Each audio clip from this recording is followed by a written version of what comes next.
नमस्कार, मेरे किचन में आपका स्वागत है। आइए आज हम गेहूं की कुल्हड़ी बनाएंगे।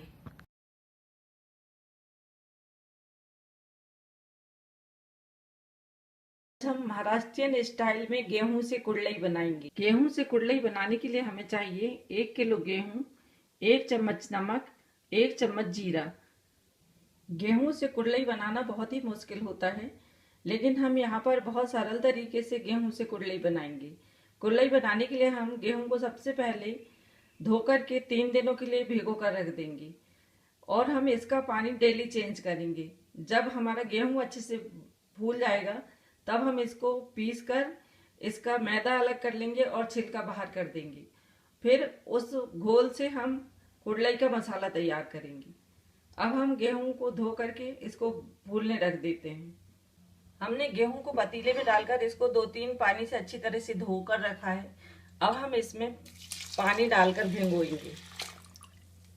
इस तरह से पतीले में गेहूं डालने के बाद 4 इंच पानी डालें। अब हम इसको 5 दिन भिगोकर रखने के बाद इसका डेली पानी बदलेंगे और फिर इसको गेहूं के फूलने तक इसको इसी तरह से पानी में रखेंगे। इस तरह से 1 दिन फूलने के बाद गेहूं 25% फूल चुका है। इसी तरह से हम इसको 3 दिन और भी फुला कर रखेंगे और हम डेली इसमें नया पानी डालेंगे। गेहूं फूलने से थोड़ा इसमें स्मेल आने लगती है, इसलिए आप ध्यान रखें कि इसका पानी डेली बदलें।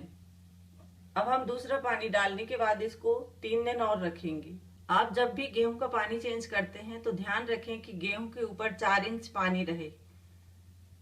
इसी तरह से इसका पानी 4 दिनों तक बदलकर हम गेहूं को फुलाएंगे। इस प्रकार गेहूं दूसरे दिन अच्छी तरह से फूल चुके हैं। देखिए, अब इस तरह से 50% गेहूं फूल चुका है। अब हम इसका पानी चेंज कर देते हैं। अब दूसरे दिन हम इसका पानी चेंज करेंगे, फिर इसमें दूसरा पानी डालेंगे। इस तरह से हमने इसका पूरा पानी निकाल दिया है।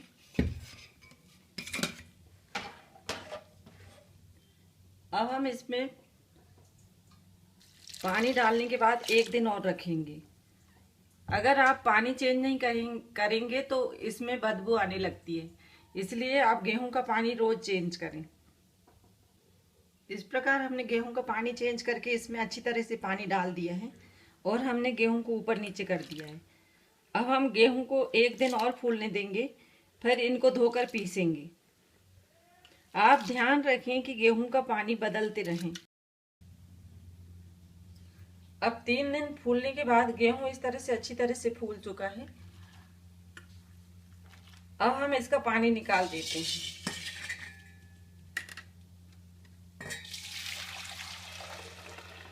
गेहूं का हमने तीसरी बार पानी निकाल दिया है और अब हमारे गेहूं अच्छी तरह से फूल चुके हैं। अब हम इनको धोकर पीस लेंगे। क्योंकि अभी गर्मी का मौसम है, इसलिए 3 दिन में गेहूं फूल गए। अगर आप सर्दियों में पापड़ बनाएंगे तो आपको गेहूं फुलाने में 5 दिन लगेगा। अब हम गेहूं को साफ पानी से धो करके फिर मिक्सर में पीसेंगे। इस तरह से गेहूं को देखिए, आप अच्छी तरह से फूल गया है और यह दबने लगा है। इसी तरह से गेहूं फुलाएं। गेहूं को हमने अच्छी तरह से साफ पानी से धो लिया है। अब हम इसको मिक्सर के जार में डालेंगे।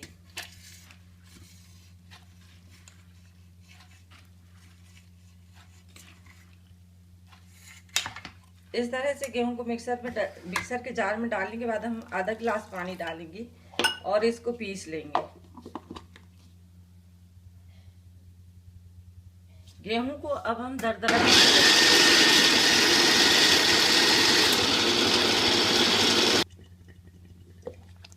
इस तरह से गेहूं दरदरा पिस गया है। अब हम इसको छन्नी में निकाल कर धो लेंगे। अब पिसे हुए गेहूं को छानने के लिए हमने इस तरह से आटा वाली छन्नी ली है। अब हम इसमें गेहूं को डाल देंगे। गेहूं को डालने के बाद हम इसमें थोड़ा सा पानी डालेंगे और इस तरह से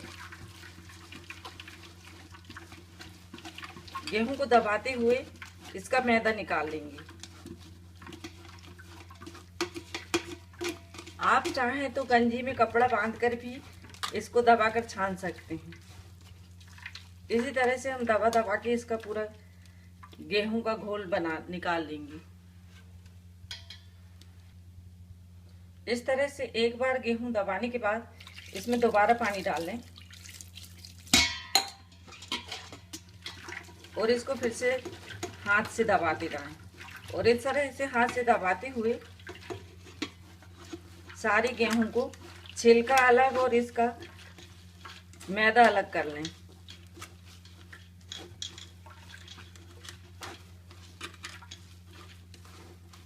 छन्नी से गेहूं का मैदा निकालना बहुत ही आसान होता है। अगर आपसे छन्नी से नहीं बनता तो आप कपड़ा बांध कर भी कर सकते हैं।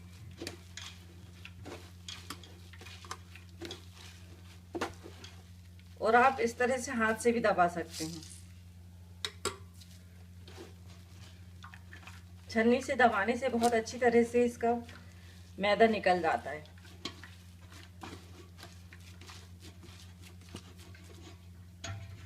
अब गेहूं के छिलका और मैदा निकल के अलग हो गया है। अब हम इसको फिर से छानेंगे। इस प्रकार अगर आपसे डायरेक्ट छन्नी में डालकर छानने में दिक्कत हो रही है तो आप पिसे हुए गेहूं को पतीली में डाल लें और इसमें पानी डाल दें। पानी डालने के बाद इसको घोल लें।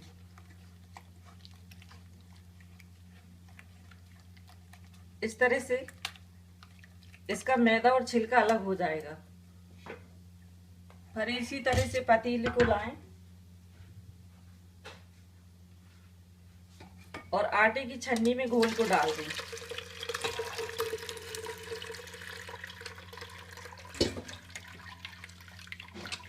और इसको हाथ से दबा दें। आपसे अगर डायरेक्ट घोल निकालते बनता है तो आप वैसा निकाल लें, नहीं तो पानी डालकर निकाल लें। ये देखिए आटा और छिलका बहुत अच्छी तरह से अलग अलग हो गया है। इस तरह से गेहूं का घोल निकल कर हमारे लिए पापड़ बनाने के लिए हमको अलग मिल गया है। अब हम इसको फिर से बारीक छन्नी से छानेंगे। इस प्रकार से हमने गेहूं का घोल निकाल कर रखा है और छिलका अलग कर दिया है। अब हम इसको एक बार और छानेंगे। अब हम इसको घोल कर फिर से पतीली के ऊपर छन्नी रखेंगे और इसमें घोल को डालेंगे।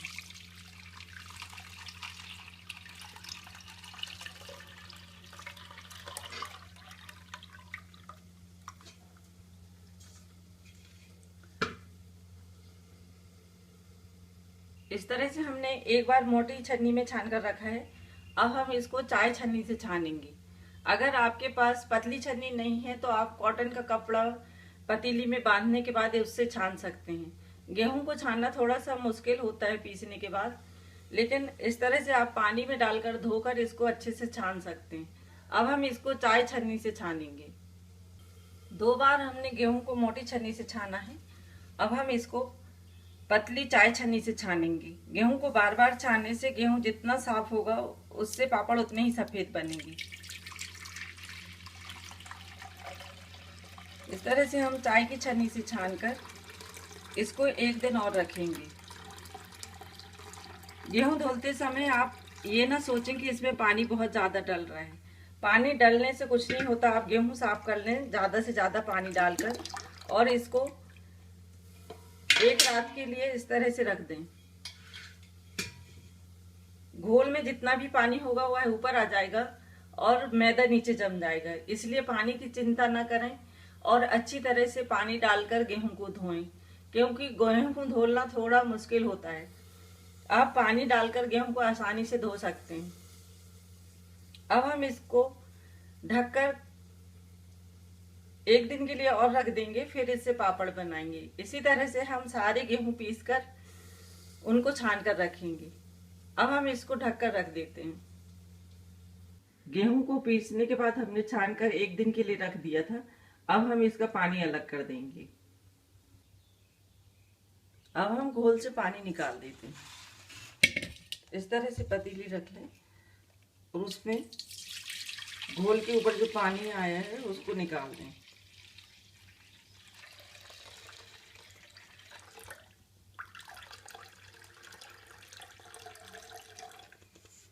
देखिए इस तरह से घोल नीचे जम गया है और पानी अलग हो गया है। अब हम इसको चम्मच से घोल देंगे।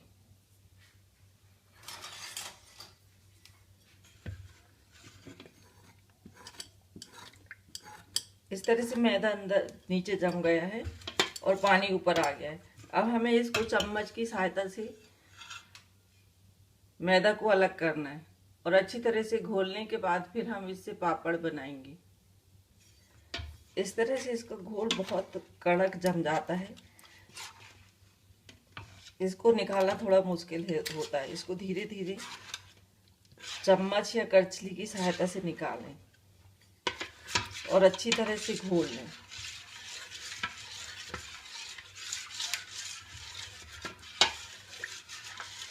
इस तरह का घोल बनाकर आप पापड़ और कुल्हड़ी दोनों बना सकते हैं।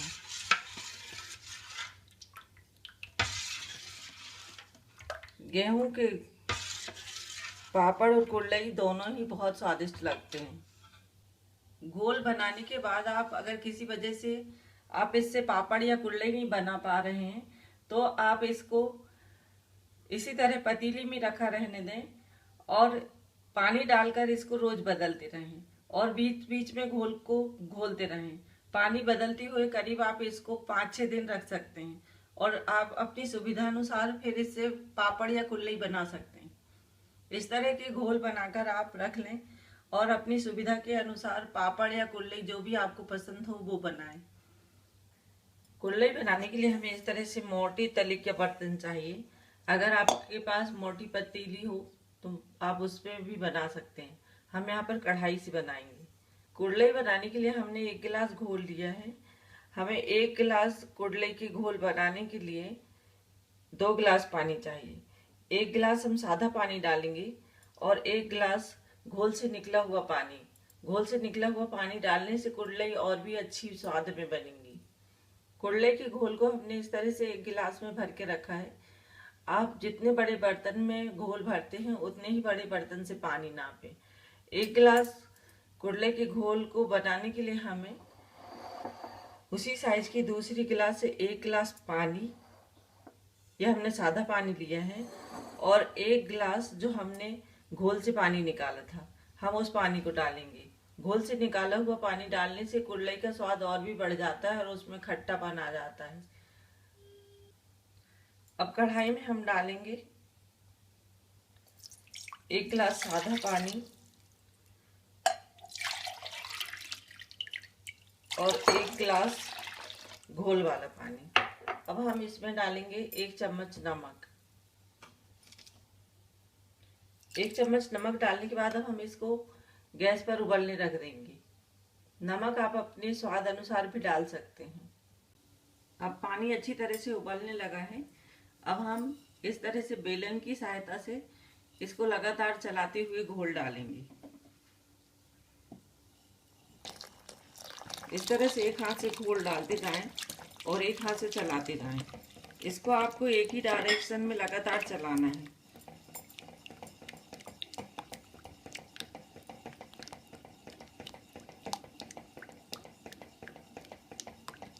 लगातार चलाने से इसमें गुठलियां नहीं पड़ेंगी।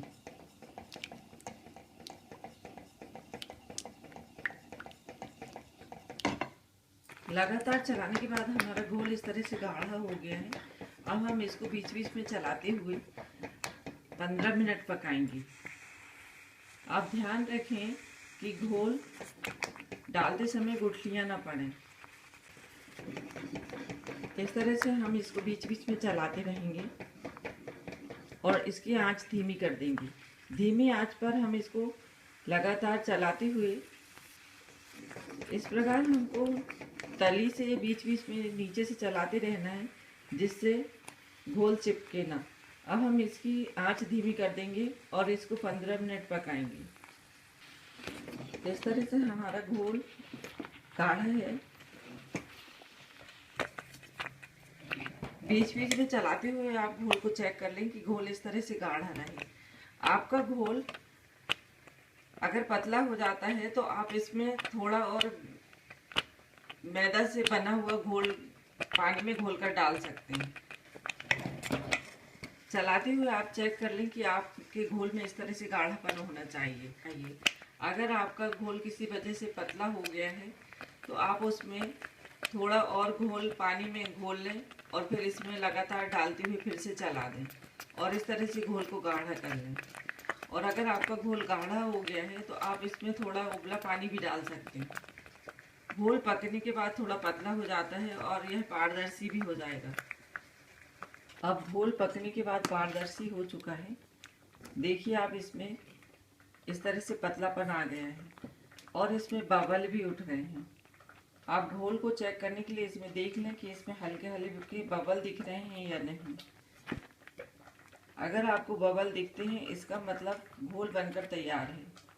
ये देखिए इस तरह से इसमें बबल दिखेंगे।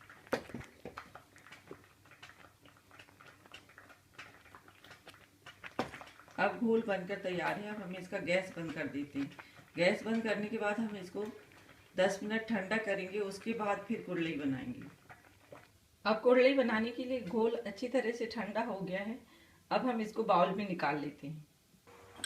हमने समतल फर्श पर पॉलीथीन बिछा कर रखी है। अब हम उसमें तेल लगाकर उसको चिकना कर देंगे। कुरलई बनाने के लिए हमें इस तरह से नमकीन बनाने वाली मशीन चाहिए। हम इसको खोलने के बाद इसमें तेल लगा करके चिकना कर लेंगे और सेव वाली छन्नी से कुरलई बनाएंगे। इस तरह से हम छन्नी रखने के बाद इसको बंद करेंगे और इसमें मसाला भरेंगे। मसाला भरने के बाद हम इसको बंद करने के बाद इस तरह से हल्के हाथों से 2 राउंड बना करके फिर हम कुरलई बनाएंगे। कुरलई बनाने के लिए आप ध्यान रखें कि इसको धीरे धीरे चलाते हुए निकालें।